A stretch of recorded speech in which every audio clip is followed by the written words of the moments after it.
The new F1 season is officially underway with a few surprise results in qualifying for the Bahrain Grand Prix. Lewis Hamilton has work to do in the first race of the season after finishing fifth in qualifying while Charles Leclerc took pole.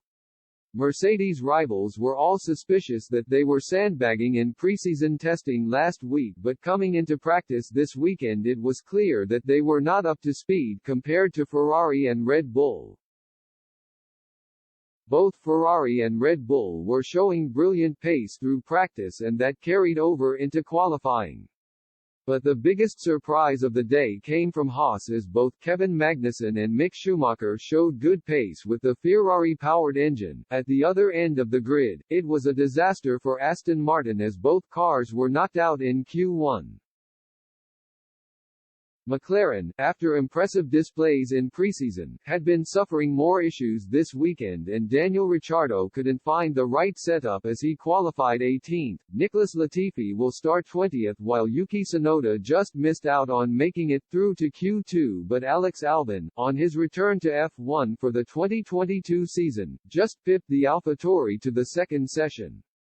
Lando Norris failed to make his way into Q3 as McLaren's woes continued, but the biggest talking point was Magnussen finishing 7th fastest to progress to the final shootout. It appeared to be a shootout between Verstappen and the two Ferrari drivers for pole with Mercedes just behind, and that proved to be the case with both Russell and Hamilton a 1.5 seconds off pole after the first run.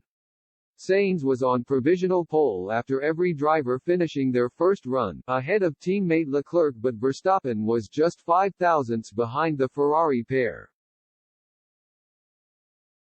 Russell struggled on his second run though and dropped down the grid to 9th while Hamilton lines up 5th. In the shootout between the Ferraris and Verstappen, it was Sainz who came out on top to take the first pole of the season. Verstappen split the two Ferraris to put his Red Bull on the front row, with Sainz just behind.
I'm